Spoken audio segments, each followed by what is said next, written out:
El aroma a rosas y glaseado llenaba la cocina, dulce y denso, como un velo que ocultaba el filo de las palabras de Valeria. Estaba cerca de la encimera, con el velo de novia recogido como si ya fuera la dueña del día. Su voz cortó el aire con una facilidad ensayada.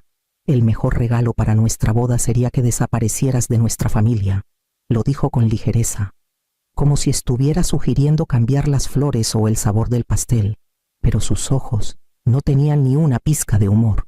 Miré a Esteban, esperando que se riera, que me defendiera, que le recordara todo lo que había hecho por ellos.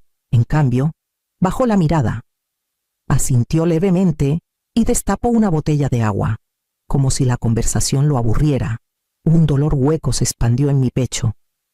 Pensé en la casa en Playa del Carmen, la antigua casona que Roberto y yo compramos cuando él regresó de la marina. Quitamos papel tapiz hasta que nos sangraron los dedos. Pulimos los pisos de madera hasta que brillaron como miel. Durante décadas, esa casa fue el escenario de cumpleaños. Disculpas tras peleas y mañanas de Navidad que empezaban antes del amanecer. Tras la muerte de Roberto, los cuartos resonaban con un eco ensordecedor. Cuando Esteban y Valeria hablaron de comprar una casa en Puerto Vallarta, me convencí de que vender la mía era parte de seguir adelante. 500,000 pesos de la venta se convirtieron en el enganche para su hogar. Me dije que era amor, que al darles un futuro, siempre tendría un lugar en él, pero parada en su cocina, escuchando el silencio de mi hijo, entendí cuán rápido se puede reescribir la memoria. Mi sacrificio se había reducido a un dinerito alguna vez, mi presencia a una mancha en su fin de semana perfecto. No discutí, no supliqué. En cambio, crucé los brazos y dejé que sus palabras se grabaran en lo más profundo. Algo en mí cambió, no se rompió, sino que se reconfiguró, como engranajes encontrando un nuevo alineamiento. Si querían que me fuera, lo haría, pero no como ellos imaginaban. El contorno de un plan ya se dibujaba en mi mente, esperando el momento justo para salir a la luz, mientras me giraba y subía en silencio las escaleras. Cuando Roberto y yo compramos la casa en Playa del Carmen, era más ruina que refugio. El porche se hundía, el yeso se desmoronaba y el agua de lluvia se acumulaba en el sótano cada invierno. Aún así, él me miró con esa sonrisa suya y dijo: «La haremos nuestra. Durante 30 años lo hicimos. Rasgamos papel tapiz hasta que nos dolieron los brazos. Lijamos pisos de rodillas. Plantamos bugambillas que florecían de un rosa vibrante cada primavera. Esa casa llevaba nuestras huellas en cada rincón, un testimonio del trabajo compartido. Tras su muerte, vagué por esas habitaciones como un fantasma. Cada crujido de las escaleras era su paso. Cada corriente de aire por las ventanas se sentía como si él intentara alcanzarme. El silencio se volvió ensordecedor. Cuando Esteban mencionó que quería una casa más grande para su futuro con Valeria, lo tomé como una señal. Vender la casa me destrozó, pero me dije que era por amor. El cheque que le di, 500,000 pesos, era más que ahorros. Era el cimiento de mi vida. A cambio, prometieron que siempre tendría un lugar. Al principio, lo creí. Me mudé a la habitación de invitados, aunque nunca la llamé mía. Valeria me corrigió la primera vez que lo hice. Invitada, no madre, invitada. Porque los invitados eventualmente se van. Intenté ignorar las pequeñas ofensas. Cuando la factura de luz no alcanzaba, la pagué. Cuando la tarjeta de Valeria fue rechazada en el súper, le pasé mi débito al cajero. Cuando el coche de Esteban se descompuso, firmé la factura del taller antes de que me lo pidiera. Cada vez me decía que era temporal, que las parejas jóvenes tropiezan antes de encontrar el equilibrio, pero los años pasaron, y los tropiezos nunca terminaron. Lo que empezó como amor se endureció en expectativa, y la expectativa creció hasta convertirse en exigencia. Y aún así, seguí dando, creyendo que eso aseguraría mi lugar en su mundo, hasta el día en que las palabras de Valeria resonaron como un veredicto en la cocina que mi dinero había construido. Doblé mi ropa en la maleta con manos firmes. cada camiseta recordándome otra deuda que ellos habían olvidado hace mucho. Me moví silenciosamente por la habitación de invitados, abriendo cajones que nunca sentí míos. La maleta estaba abierta sobre la colcha, con el cierre brillando bajo la luz. Doblé cada blusa con cuidado, no porque me importara el orden, sino porque me negaba a dejarles ver mi descomposición. Si Valeria esperaba lágrimas o gritos, se llevaría una decepción. Sus voces subían por las escaleras, claras y despreocupadas. «Podemos convertirlo en un estudio de yoga», dijo Valeria, su tono brillante de posesión. Esteban murmuró algo que no alcancé a escuchar. Luego añadió más alto: «Una oficina sería mejor. Por fin tendría un espacio tranquilo». Ni siquiera esperaban a que me fuera. En sus mentes, la habitación ya no era mía. Ya estaba transformada, remodelada, despojada de la mujer que la había mantenido cálida durante 6 meses. Doblé un suéter que Roberto me regaló en nuestro 25º aniversario y lo coloqué con suavidad en la maleta, a su lado. Puse una foto enmarcada de él en su uniforme blanco de la Marina, la que había estado en la mesita de noche desde que nos mudamos aquí. Presioné mi pulgar contra el cristal. «No me borrarán», susurré. «No de esta casa, no de nuestra historia». Las voces abajo subieron de nuevo. La risa puntuando sus planes. El sonido de 2 personas que creían que no tenía poder. Esa creencia me dio una calma extraña y firme. Durante años, había vivido como invitada en su mundo, pagando en silencio, suavizando cada borde áspero para que pudieran fingir que su vida era perfecta. Esa noche, ese papel terminó. Cerré la maleta, el clic de los cierres más fuerte que sus risas abajo, y enderecé la espalda. La ofensa había sido entregada, el veredicto pronunciado, pero aún tenía opciones que ellos no imaginaban. Abajo, el tintineo de copas señalaba otro brindis por un futuro al que ya no estaba invitada. Y cargué el peso de la foto de Roberto como si fuera una brújula, guiándome hacia mi próximo paso. Arrastré mi maleta hasta el coche estacionado en la banqueta y me senté al volante. Con las manos apretando el volante, la luz del porche brillaba detrás de mí, iluminando la casa que ayudé a comprar. Una casa que, en sus ojos, ya no era mía. Miré las ventanas oscuras hasta que el dolor en mi pecho se endureció en algo más afilado. Luego tomé mi celular. Carmen Vega contestó al segundo timbre. «Isabel, es tarde. ¿Todo bien?» Respiré hondo. «No, Carmen, no está bien. Esteban y Valeria me pidieron que desapareciera. Creo que es hora de revisar los documentos de cuando vendí mi casa». Su voz se estabilizó. «¿Recuerdas por qué insistí en formalizar esa transferencia? No les diste 500,000 pesos como regalo. Fue estructurado como un préstamo, con tu nombre en la escritura. Estás legalmente registrada como copropietaria». Las palabras se asentaron lentamente, capa por capa. «Copropietaria». Repetí, como probando su peso. 35%, confirmó. «También estás registrada como codeudora en la hipoteca. Esa casa no es solo de ellos, es tuya». Por meses había caminado con cuidado, disculpándome por ocupar espacio en la habitación de invitados, creyendo que les debía por darme refugio. Ahora la verdad estaba frente a mí en tinta negra, y sellos de notaría ellos me debían a mí.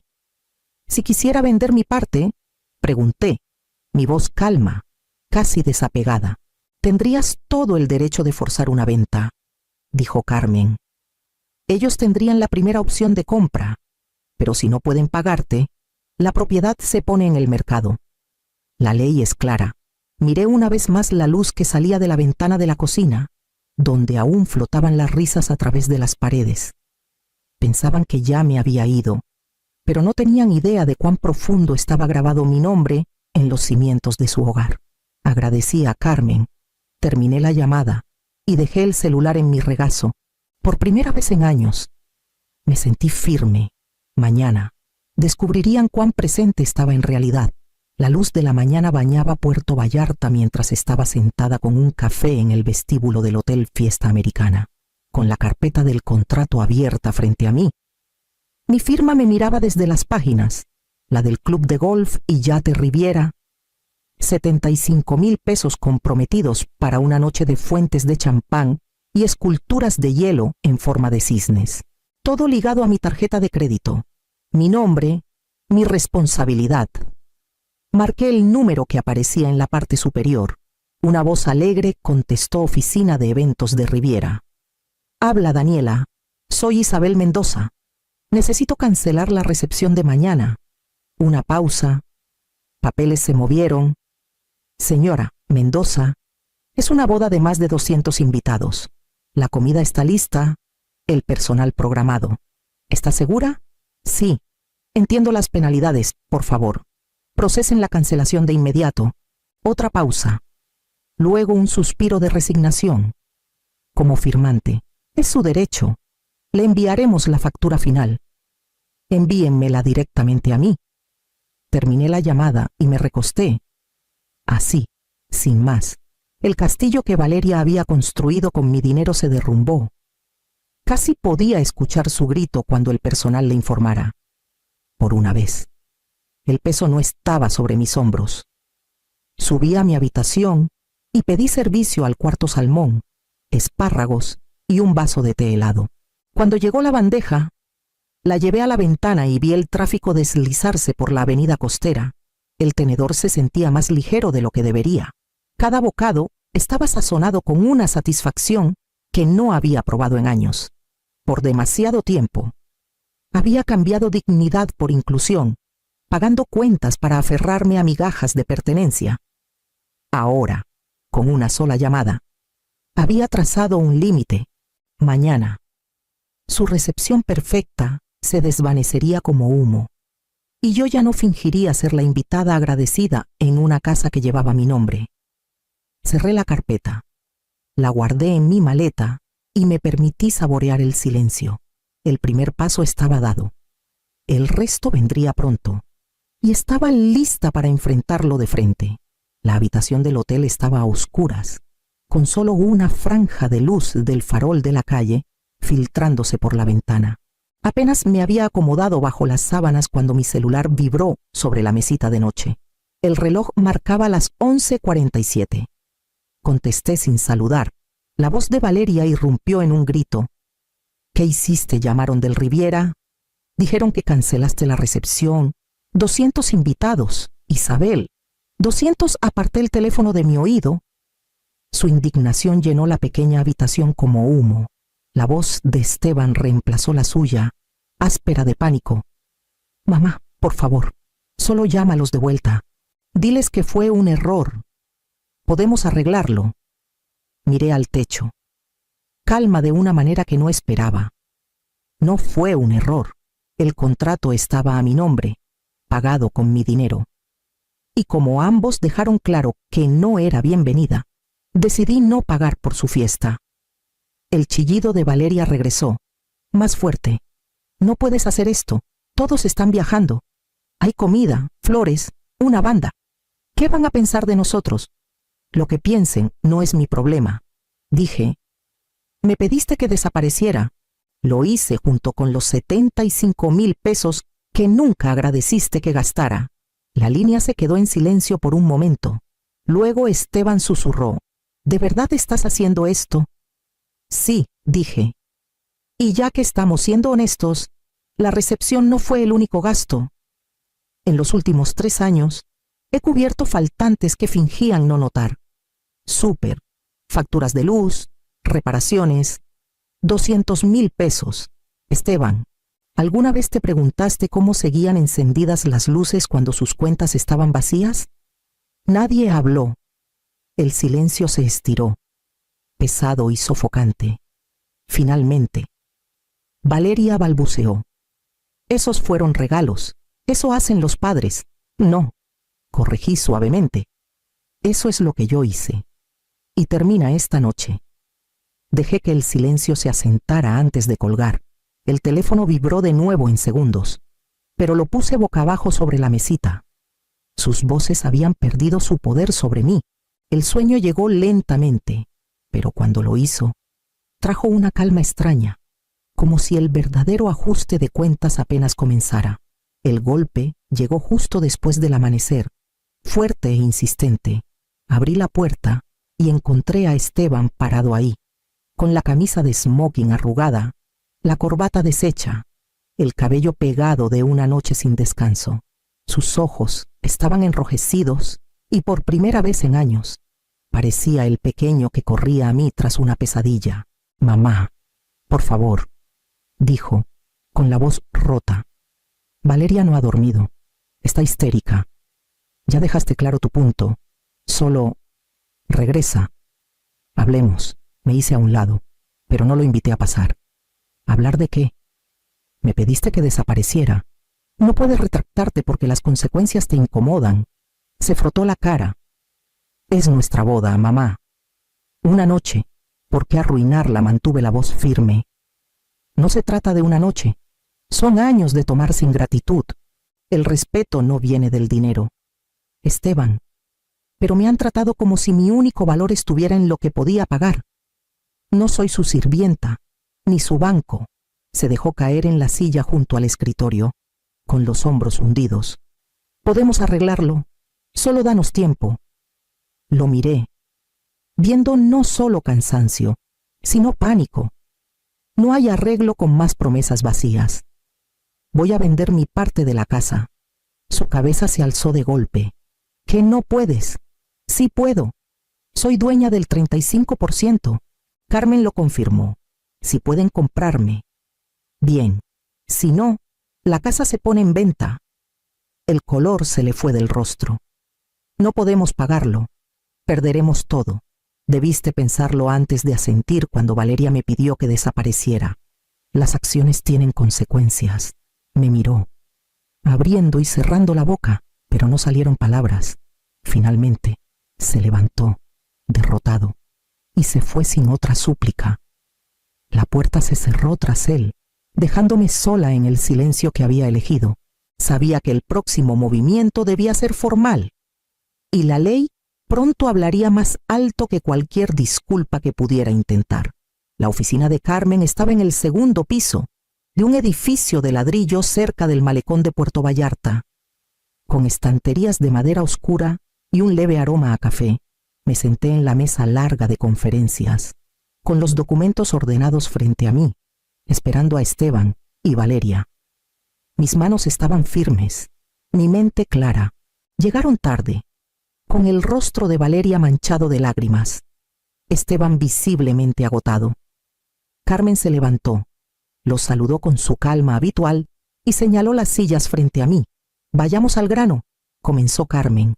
Extendió los documentos sobre la mesa. La señora Mendoza está registrada como codeudora y copropietaria. Su parte equivale al 35% de la propiedad.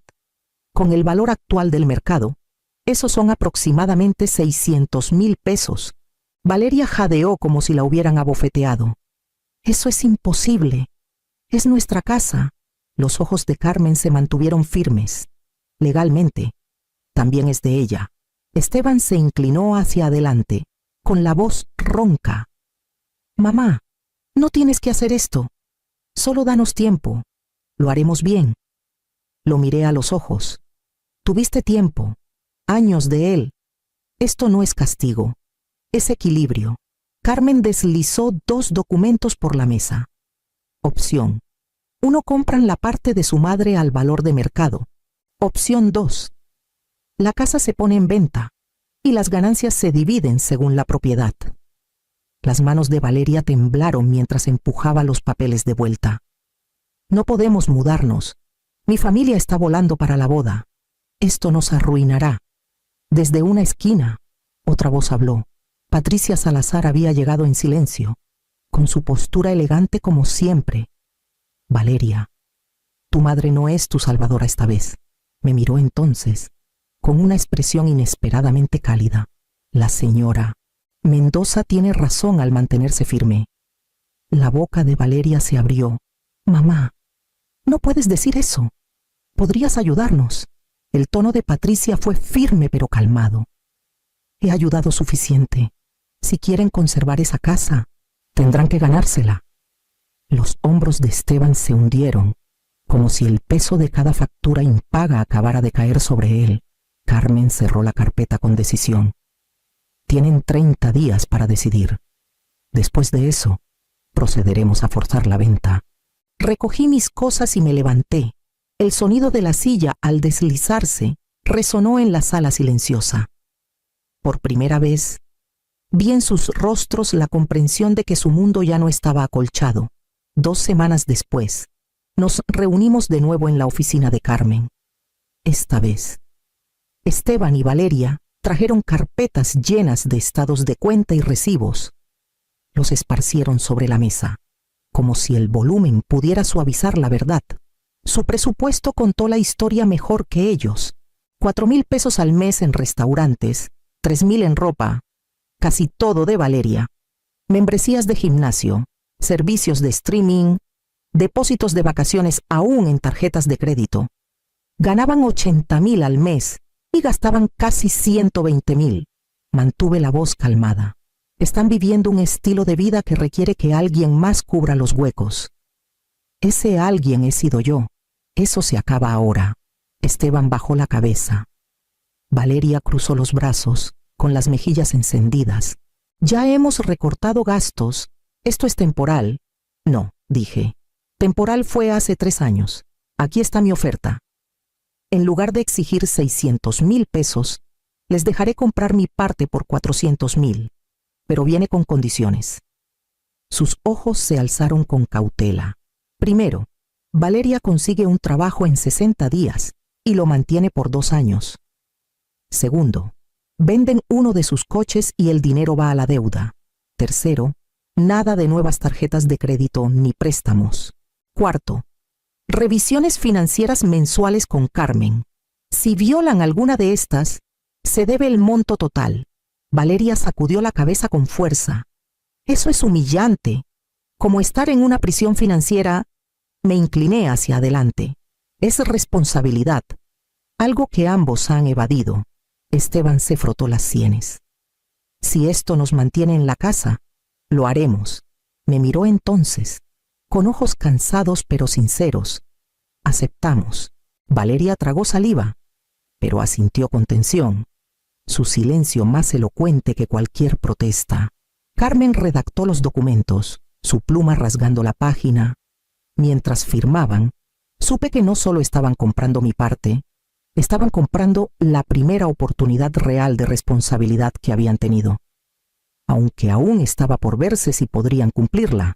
6 meses después, estaba sentada en el balcón de mi nuevo departamento, con el café humeando en el aire fresco de la mañana. La comunidad para mayores daba al Golfo de México, donde los veleros salpicaban el horizonte y las gaviotas giraban sobre el agua. Me había unido al club de lectura. Me inscribí en el grupo de caminatas e incluso me dejé convencer para tomar una clase de cocina semanal. Por primera vez desde la muerte de Roberto, mi vida sentía que me pertenecía. Los vecinos saludaban al pasar abajo, con los brazos llenos de herramientas de jardinería. Ya me había ofrecido a ayudar a plantar jitomates la próxima semana. Los días ahora se llenaban de pequeñas alegrías, comidas compartidas, caminatas largas, la comodidad silenciosa de pertenecer a un lugar que no había tenido que comprar. Una noche sonó el teléfono. La voz de Valeria llegó, más suave de lo que recordaba. Isabel, quería que lo supieras de mí. Soy la nueva gerente de la clínica dental del doctor Ramírez. Es un trabajo estable. Estoy orgullosa de ello. Dejé que el silencio se extendiera, buscando la arrogancia que solía teñir sus palabras. En cambio, escuché humildad. Y continuó, con la voz quebrándose. Te debo una disculpa, una de verdad. Te traté como un cajero automático. Descarté todo lo que diste. Me obligaste a enfrentarme a mí misma y te odié por eso. Pero ahora veo que tenías razón. Cerré los ojos, el peso de sus palabras asentándose suavemente. Gracias, Valeria. Eso importa. Podrías tal vez venir a cenar nada fancy. Solo espagueti en casa. Dudé. La antigua yo habría saltado ante la oferta. La nueva yo la midió de manera diferente. Comida, en público. Empezaremos ahí. El alivio coloreó su respuesta. Claro, como quieras. Después de colgar, dejé el celular a un lado y respiré profundamente el aire salado. No solo había recuperado dinero o propiedad, me había recuperado a mí misma, y al hacerlo, les había dado a Esteban y Valeria algo que ningún cheque podía comprar: la oportunidad de crecer sin que yo los cargara. A veces, el mayor regalo no es desaparecer, sino mantenerse firme hasta que otros aprendan a sostenerse por sí mismos. Cuando dejas de pagar por amor, ¿quién decide quedarse? La mañana era fresca, de esas primaveras tardías en las que el puerto de Veracruz destellaba con una luz que hacía que incluso las grúas parecieran elegantes. Me quité el abrigo y lo colgué en mi brazo, mientras tomaba la bolsa de panadería que había comprado en la calle principal de Coyoacán. Galletas de limón, las favoritas de Marisol desde aquellos años en que era una niña que corría a mi oficina después de sus clases de ballet. Me había invitado a almorzar en su departamento en Polanco, solo nosotras dos. Su voz por teléfono había sonado más cálida que en meses, y me permití creer que por fin habíamos doblado la esquina. Entonces, mi celular vibró. Un mensaje nuevo de Gabriel Torres. Sin asunto. Solo 3 palabras en el cuerpo. Llámame ahora mismo. Sin saludo. Sin explicación. Solo una urgencia que saltaba de la pantalla. Me dejé caer en un banco junto a la ventana. Puse las galletas a mi lado y marqué su número con una mano que de pronto pesaba. Contestó antes de que terminara el primer tono. Amalia, lo presentó esta mañana, dijo, con voz cortante y sin rodeos. Marisol solicitó al juzgado de familia en la Ciudad de México una tutela de emergencia. Dice que no estás mentalmente apta para dirigir Puerto Vida. Las palabras me robaron el aliento. Mi abrigo cayó al suelo. Escuché que seguía hablando: declaraciones presentadas, un affidavit adjunto, rumores de inversionistas pidiendo estabilidad con un nuevo liderazgo. Pero el sonido se desdibujó. La invitación al almuerzo, la suavidad en su tono, no había sido reconciliación. Había sido una coreografía. Miré la bolsa de galletas como si pudieran explicármelo. La niña que alguna vez ahorró sus domingos para comprarme velas de cumpleaños, ahora había presentado papeles para borrarme. Apreté el teléfono contra mi oído, obligándome a enderezarme mientras Gabriel comenzaba a detallar los pasos a seguir. La oficina de Gabriel estaba en una esquina cerca de la Plaza de la Constitución, el mismo espacio que había ocupado por más de 2 décadas. La sala de espera olía ligeramente a libros de leyes antiguos y a café molido. No perdió tiempo con cortesías. En cambio, deslizó una carpeta sobre el escritorio. El documento ya marcado con pestañas amarillas. Mi nombre me miraba desde el papel en letras grandes de mandada. Presunta incapaz. La redacción era clínica. El tono implacable. Cada línea cortaba más hondo acusaciones de que había mostrado juicio errático, que me guiaba por sentimientos en lugar de estrategia, que la estabilidad de la empresa requería una nueva supervisión. Leí despacio, aunque mis manos temblaban. Ella tiene apoyo, dijo Gabriel en voz baja. 2 inversionistas me llamaron la semana pasada. Extraoficialmente. Creen que Marisol representa el futuro. El futuro, repetí, saboreando la amargura de la palabra. Pensé en las noches que dormí en el sofá de la oficina durante la crisis del 2008, en los meses que viajé por la costa del Golfo para salvar contratos mientras Marisol estaba en aulas de conferencias.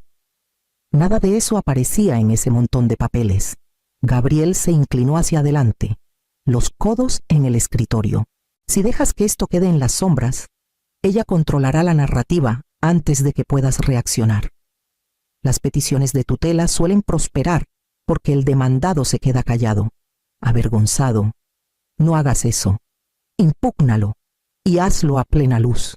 Cerré la carpeta, alisando los bordes como si ordenarlos deshiciera su contenido. El peso de la humillación era fuerte, pero bajo él surgía una corriente más afilada.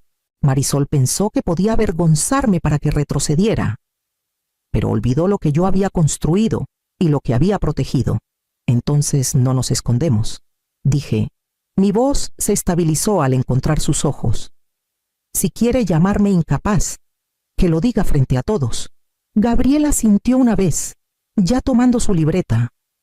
Comenzó a esbozar mociones, pruebas, plazos, mientras yo me sentaba más erguida, el dolor de la traición enfriándose en resolución.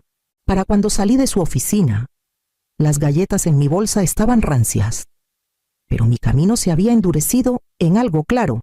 Regresé caminando por la ciudad con las notas de Gabriel apretadas en la mano, cada paso resonando más fuerte que el anterior. Al llegar a mi oficina en el puerto de Veracruz, el lenguaje de la petición comenzó a mezclarse con recuerdos, pequeños momentos que había descartado con risas, pero que ahora regresaban con bordes más filosos. Las interrupciones de Marisol habían comenzado de manera inocente. En las juntas de consejo, terminaba mis frases, corrigiendo detalles que aún no había dicho mal. El equipo reía y yo sonreía, fingiendo que era la energía juvenil chocando contra mi ritmo pausado. Cuando ponía los ojos en blanco durante una discusión sobre proyecciones, me dije que estaba frustrada con los datos, no conmigo, y cuando susurró a un analista junior que yo era olvidadiza, lo tomé como un chiste para aligerar el ambiente. Ahora veo que eran ensayos. Cada pequeño desaire ablandaba el terreno, facilitando que otros me imaginaran disminuida. Pensé que la gracia era absorber su impaciencia sin contraatacar. Confundí el silencio con sabiduría, sin darme cuenta de que se registraba como debilidad. Recuerdo una cena hace meses en un restaurante frente al mar en Cancún, cuando Marisol se inclinó sobre la mesa y dijo: «Tal vez es hora de que pienses en tomarte descansos más largos.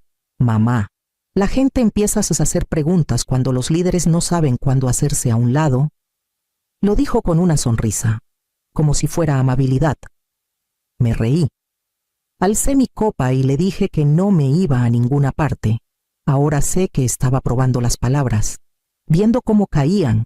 Lo más duro es admitir que quise tanto creer en su calidez que ignoré las señales. Me aferré a cada momento raro en que su voz se suavizaba, convenciéndome de que mi hija aún estaba ahí, bajo el brillo y la calculación, pero esa versión de ella se ha ido desvaneciendo por años. Encendí la lámpara en mi oficina. Saqué el primero de los folders que había guardado durante décadas y lo puse en el escritorio. Era hora de ver si el hábito que alguna vez llamé meticulosidad ahora podía ser mi única defensa. El puerto de Veracruz se aquieta de manera distinta por la noche. Las oficinas se vacían, los restaurantes vibran con un ruido diferente, y el agua afuera de mi ventana se oscurece como una sábana de cristal negro. Me senté en mi escritorio, la luz derramándose sobre los montones de carpetas que me habían acompañado durante 3 décadas de liderazgo. Lo que alguna vez parecía un hábito excéntrico, mi negativa a desechar nada, ahora se sentía como un salvavidas. Abrí el primer folder etiquetado Retención de Clientes 2010-2023. Adentro había filas de contratos renovados bajo mi dirección. Cartas de socios que me agradecían por nombre por sacarlos adelante en turbulencias económicas. Luego, vinieron los archivos de crecimiento de ingresos, cuidadosamente graficados en reportes trimestrales. Cada cifra se remontaba a un trato que negocié, una fusión que dirigí, o un cambio que forcé cuando los mercados tambaleaban. Del cajón con llave, saqué la carpeta más delgada marcada Evaluaciones médicas. 2 especialistas de la Ciudad de México habían firmado evaluaciones cada año con misión clara, sin deterioro. Recordé caminar a casa después de esas citas, molesta porque Gabriel me había insistido en tomarlas, segura de que eran innecesarias. Esa noche, le agradecí en silencio. En el fondo del cajón estaba el archivo más privado para mí, contingencia de sucesión. Había 2 versiones dentro. Una incluía a Marisol como heredera natural, hecha cuando creía que su ímpetu podía alinearse con integridad. La otra la omitía por completo, redactada en una noche en que su tono despectivo llevaba más peso que una broma. Ambas estaban fechadas, notariadas, y esperando un momento que esperaba nunca llegara, extendí todo sobre el escritorio. Cada página una pequeña defensa contra la historia que Marisol intentaba escribir en documentos judiciales y susurros, por primera vez desde el correo de Gabriel. Mis manos se estabilizaron. Ella podía montar un espectáculo, pero yo tenía el registro. Etiqueté un nuevo folder con una tira de cinta adhesiva Prueba A. En él puse las evaluaciones, las gráficas de ingresos, los reportes de retención, cada uno deslizado cuidadosamente en su lugar, para cuando la niebla del puerto presionaba contra mis ventanas. El esquema de un caso estaba completo ante mí, y sabía que apenas estaba comenzando. 2 días después de que comencé a armar los folders, salía de una junta de presupuesto cuando una voz me detuvo justo afuera del elevador. «Señora Amalia», dijo en voz baja, casi vacilante. Me giré y encontré a Leonel Vargas, uno de los contadores jóvenes, parado un paso atrás, como si temiera que alguien lo escuchara. Era un joven cuidadoso, del tipo que siempre lleva la corbata demasiado apretada, al que la mayoría de los ejecutivos pasan por alto.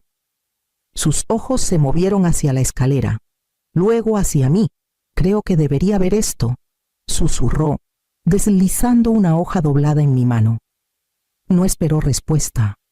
Solo inclinó la cabeza y se escabulló por la escalera como si huyera de un peligro. En mi oficina. Cerré la puerta antes de desdoblar la hoja. Era una impresión de un correo interno, reenviado desde la cuenta de Marisol. El asunto decía apoyo para la transición. El mensaje en sí era más filoso de lo que podía haber imaginado. Cuando llegue el momento, espero total alineación. Los bonos se distribuirán una vez que asuma el control interino. El correo había ido a 6 empleados, incluidos 3 jefes de departamento.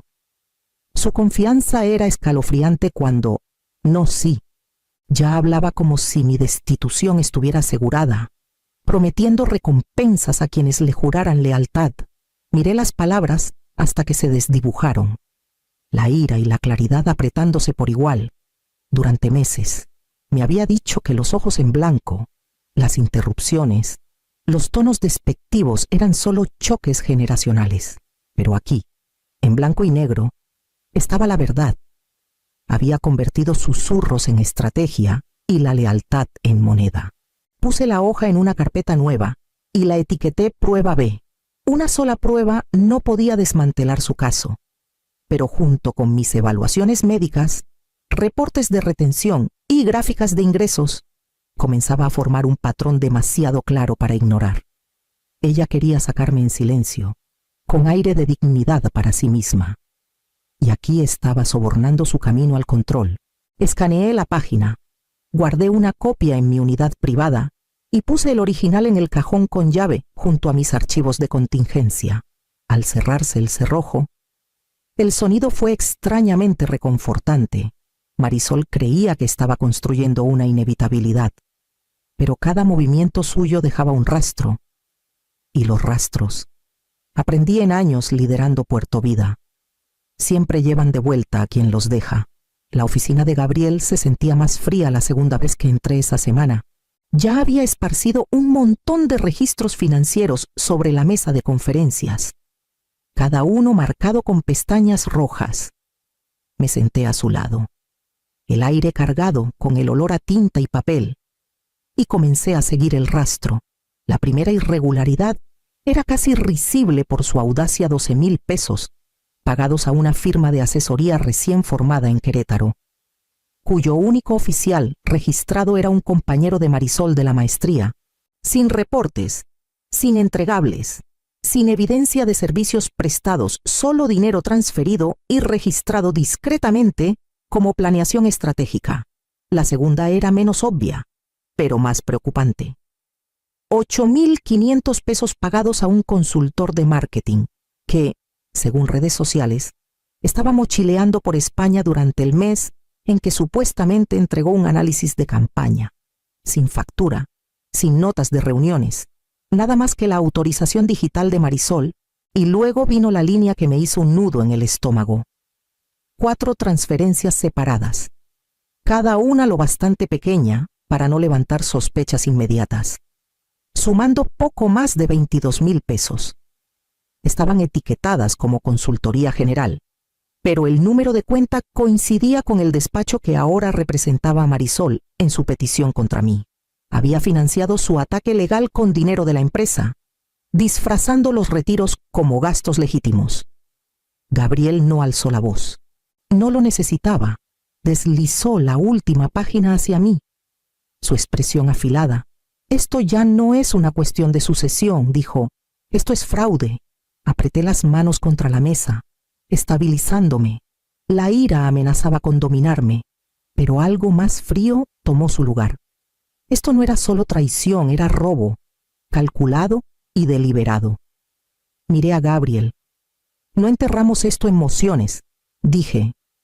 Lo hacemos público. El equipo, el consejo, los inversionistas, todos necesitan ver qué ha hecho. Me estudió por un largo momento. Luego asintió. Entonces nos preparamos para la luz del día. Recogí las páginas marcadas en una carpeta nueva, etiquetándola en letras grandes, prueba C. Al cerrar la cubierta, supe que el secreto la había protegido por demasiado tiempo. Era hora de que la verdad saliera a la luz, y el juzgado sería su escenario. La mañana de la audiencia amaneció gris y cruda. De esos días en la Ciudad de México, donde el viento del lago de Texcoco cortaba a través de la lana, entré al juzgado con Gabriel a mi lado, cargando carpetas que pesaban más que su propio peso. Marisol ya estaba sentada en la mesa de la peticionaria, vestida de blanco, su postura impecable como si el estrado fuera un escenario. No me miró. Su abogado abrió con una actuación pulida para impresionar. No se trata de animosidad, dijo al tribunal, con voz modulada en una preocupación ensayada. Se trata de proteger una empresa, garantizar estabilidad.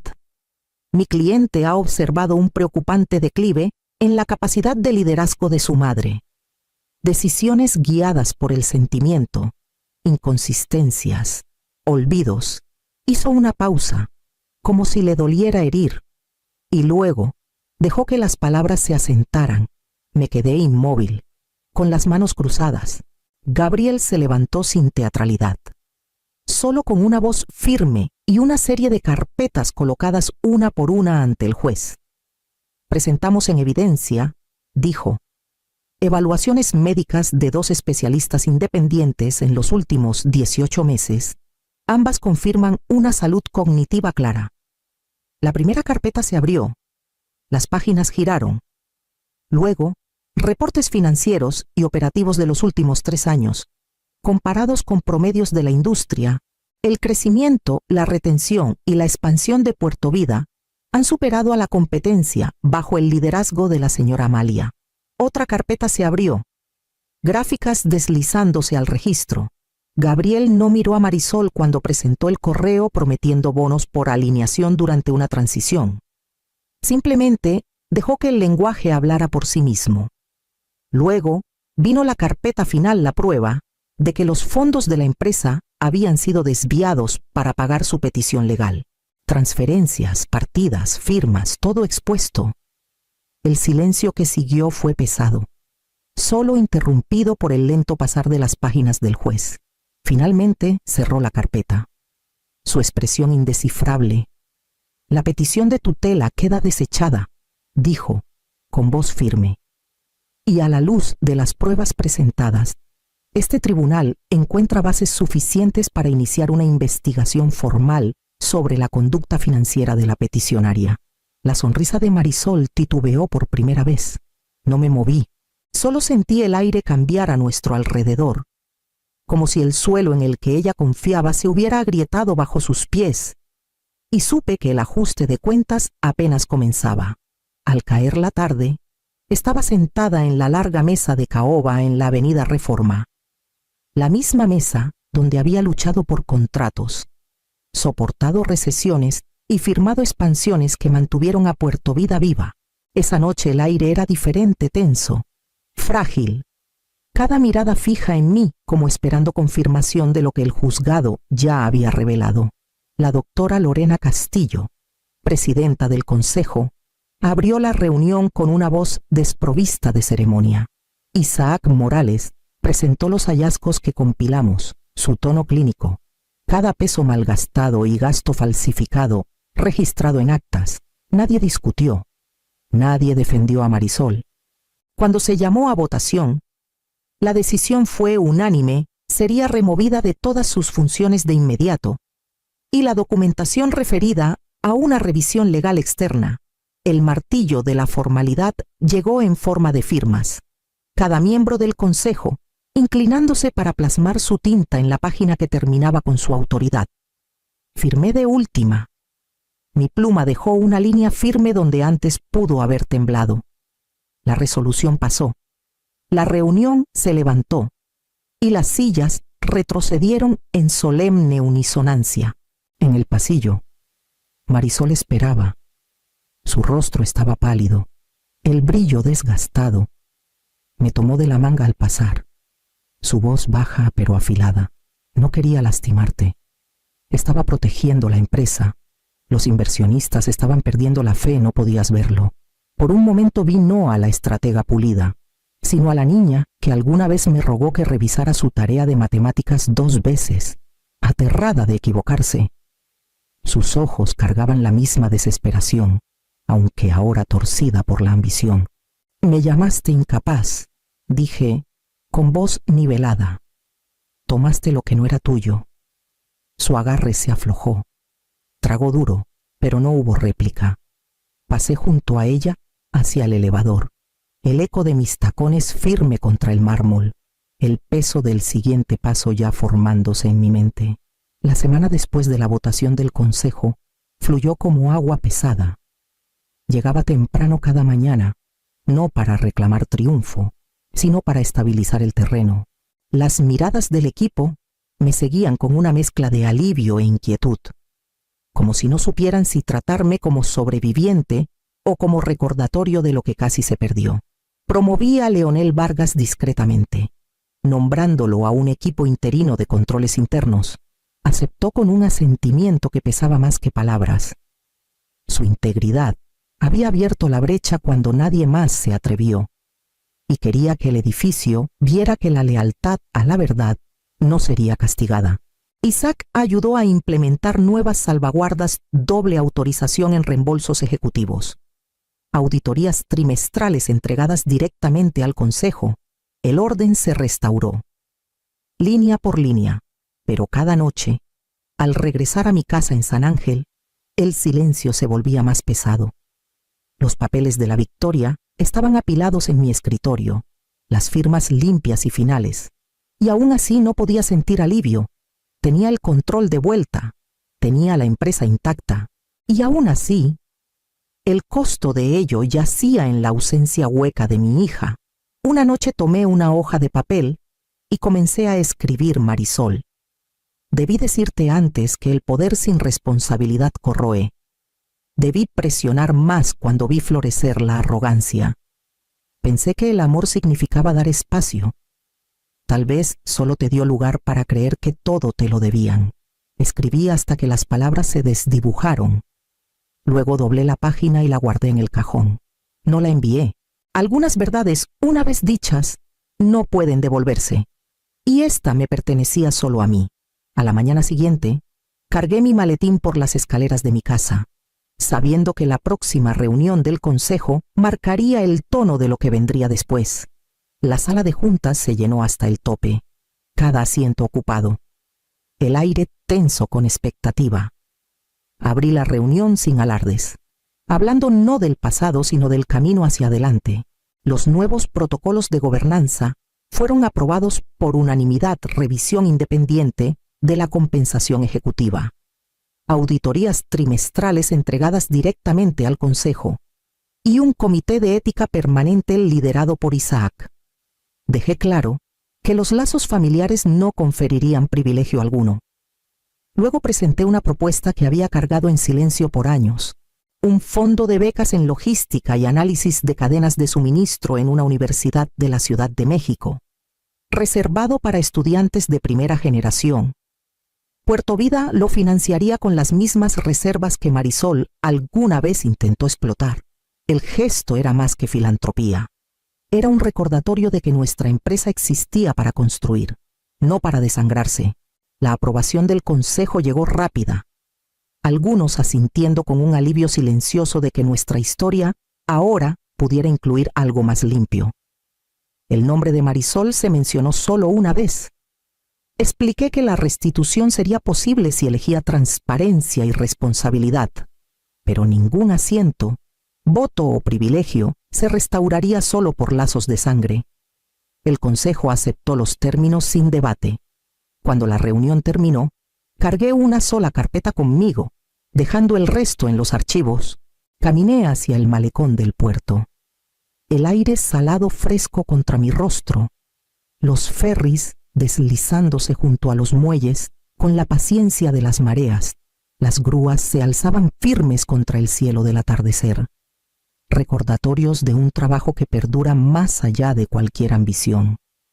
Sostuve la carpeta cerca, no como armadura esta vez, sino como memoria. Luego dejé que el pensamiento pasara y seguí caminando, sabiendo que el futuro se construiría no en archivos, sino en las decisiones tomadas de aquí en adelante.